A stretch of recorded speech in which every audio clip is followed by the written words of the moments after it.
Finding Einstein. On the hot sunny morning of July 16, 1939, a Dodge coupe pulled to the sandy side of the road in the oceanfront town of Patchogue, New York. Out of the car climbed two sweat-soaked men. The men looked around, then began walking down the town's main street. Speaking with European accents that locals couldn't quite identify, the visitors asked for directions to the cottage of Dr. Moore. No one in town knew of such a place. The men went into stores and gas stations. No luck. They hiked back to their car and collapsed into their seats. "Perhaps I misunderstood the name Patchogue on the telephone," the driver said. "Let's see if we can find some similar name on the map." Visibly irritated, the man in the passenger seat unfolded a map of Long Island. He ran his finger along town names in tiny print. "Could it be Peconic?" "Yes, that was it," the driver exclaimed. "Now I remember." He started the engine. They got back on the road. Driving the car was Eugene Wigner.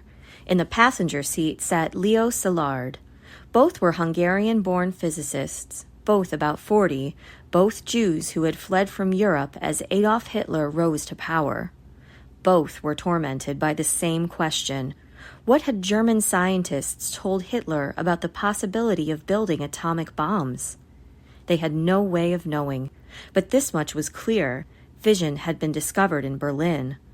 Probably German physicists were already working on an atomic bomb. This was a terrifying thought, especially since 6 months had already passed since Hahn's discovery, and the American president, Franklin Roosevelt, still had no idea that such a thing as fission even existed. Szilard and Wigner were determined to tell him. Step one of their plan was to find Albert Einstein, the world's most famous scientist. If Einstein sounded the alarm about the danger of a German atomic bomb, President Roosevelt might just listen. Wigner had called Einstein's office that morning. He was told the great man was on vacation, staying at a beach house he rented from someone named Dr. Moore in Patchogue. Or was it Peconic? Something with a P. About an hour after leaving Patchogue, Wigner and Szilard pulled into Peconic. Once again, they asked around for the home of Dr. Moore. Again, no one knew. "Let's give it up and go home," Szilard sighed. "Perhaps fate never intended it." Wigner shook his head. "But it's our duty to take this step," he insisted. "It must be our contribution to the prevention of a terrible calamity." So they drove slowly on, passing dunes and cottages. Szilard had an idea.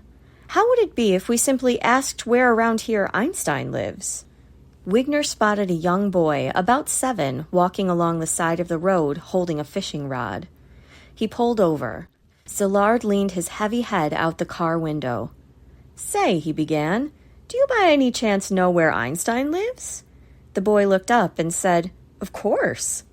Albert Einstein stood on the porch of his rented cottage, looking cool, tan, and relaxed, in loose pants, a t-shirt, and slippers. His famous mane of white hair was windswept from a morning of sailing on Long Island Sound.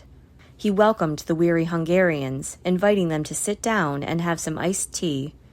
After a few minutes of small talk, Szilard and Wigner brought up the subject they'd come to discuss. They told Einstein about the newest discoveries in fission and explained how uranium might be used to build devastating bombs. Einstein hadn't been following the fission research. He took a minute to process the science. Then he said, "I hadn't thought of that at all." Einstein quickly realized that with atomic bombs, Adolf Hitler would be absolutely unstoppable. And Einstein was just as horrified as I was by that prospect, Wigner recalled. He volunteered to do whatever he could to prevent it. Wigner got out a pen and a piece of paper. He took notes as Szilard and Einstein worked out the text of a letter to President Roosevelt. 6 weeks later, on September 1st, 1939, Germany launched a massive invasion of Poland.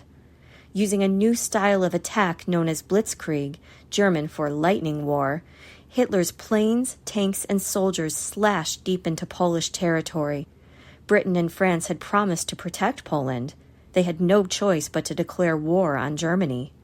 They did, but it had no effect on the German charge.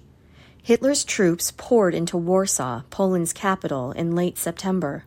On October 11th, in Washington, D.C., an economist named Alexander Sachs showed his ID to security guards outside the White House. He walked into the building with Albert Einstein's letter in his briefcase. Sachs was a former aide to President Roosevelt and a personal friend. He also knew Leo Szilard, and he'd told Szilard he could get Einstein's letter directly into Roosevelt's hands. The start of World War II had made it tough to get an appointment with the president, but he'd finally made it. Sachs was ushered into the Oval Office where the president was seated behind his desk. "Alex," Roosevelt said, flashing his famously big smile, "what are you up to?" Sachs sat down. He asked Roosevelt to listen very carefully to what he had to say. Roosevelt poured 2 glasses of brandy, got comfortable in his chair, and motioned for Sachs to begin. Sachs explained the warning in Einstein's letter. The element uranium may be turned into a new and important source of energy in the immediate future, Einstein had written. One day, man will release and control its almost infinite power. We cannot prevent him from doing so, and can only hope that he will not use it exclusively in blowing up his next-door neighbor. Einstein urged the government to start working closely with physicists to explore the possibilities of building atomic bombs. The letter ended with one last piece of information. Germany has actually stopped the sale of uranium from the Czechoslovakian mines, which she has taken over. This was a chilling clue. The Germans were grabbing all the uranium they could get. Why? Were they already working on a bomb? Roosevelt thought for a moment. "Alex," he began, "what you are after is to see that the Nazis don't blow us up." "Precisely." Roosevelt nodded. He banged his desk and said, "This requires action."